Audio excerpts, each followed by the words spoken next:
Catch 'em all.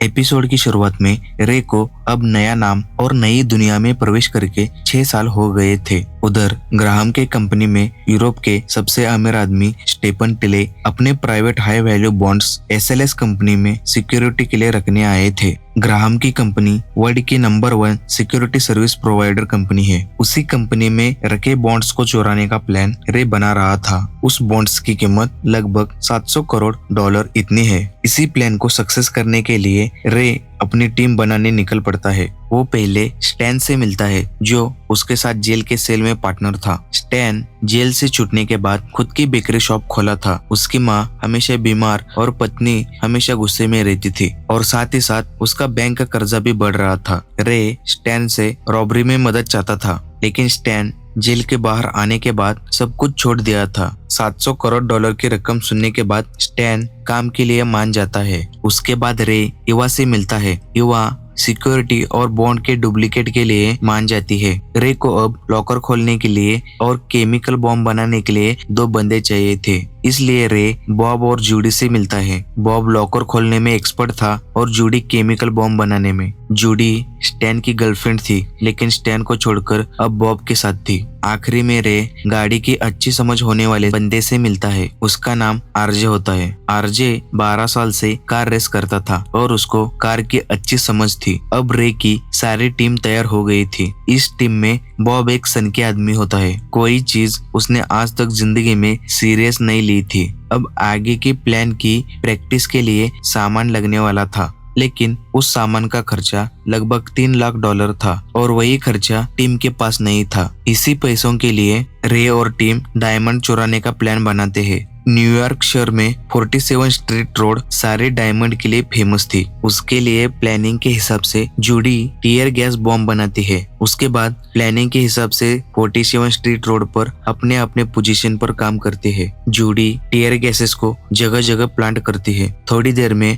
वहाँ सब धुआं होता है। सारे सिक्योरिटी को मारकर बॉब, स्टैन और युवा शॉप के अंदर जाकर लूट करते हैं। सारी लूट होने के बाद भी बॉब का मन नहीं भरा था, इसलिए वो एक हाथ के बटरफ्लाई ब्रेसलेट को लूटने के लिए रुका था। उसी समय एक गार्ड आकर बॉब को गोली मारता है और वही गोली बॉब के हाथ में लग के उसका हाथ फट जाता है। उधर ग्राहम की कंपनी में सिक्योरिटी डेटा चुराया गया था। ये डेटा हैना ने चुराकर अपने सीनियर ऑफिसर जॉर्ज पे इल्जाम लगाया था। हैना ने यूएसबी में डेटा चुराकर जॉर्ज के कोट में छुपाया था, क्योंकि हैना उसकी पोस्ट छीनना चाहती थी और आगे अपने फादर की चोरी में मदद कर सके।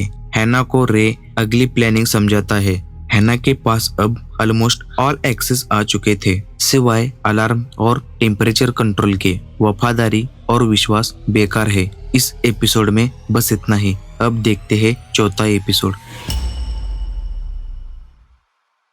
एपिसोड की शुरुआत में FBI एजेंट को दिखाते हैं। उसका नाम अब्बासी होता है। वो एक मिशन में मोस्ट वांटेड क्रिमिनल को पकड़ती है। अब्बासी को 47 डायमंड वे केस मिला था। उसमें युवा की फिंगरप्रिंट मिला था। युवा को पूछताछ के लिए FBI ऑफिसर बुलाते हैं। FBI ऑफिसर युवा को गलत लोगों के साथ काम करने का इल्जाम लगाते हैं। हमें लगता है कि आप 47 डायमंड वे रॉबरी में हाथ थे और उधर आपके फिंगरप्रिंट्स मिले हैं। इसी पर युवा कहती है, इसमें कोई सरप्राइज नहीं है, क्योंकि पिछले हफ्ते मेरे घर से 2 गन की चोरी हुई है और उसी की रिपोर्ट मैंने स्टेशन में की है। मेरे पास हर तरीके के गन है और उसके लीगल लाइसेंस भी है। FBI के पास और कोई सबूत न होने से युवा को छोड़ देते हैं। युवा यही सारी बातें रे को बताती है, क्योंकि 7 साल पहले अब्बासी ही रे की जेल से भागने वाला केस देख रही थी। अब रे और युवा थोड़ी समझदारी से काम लेते हैं। एक केस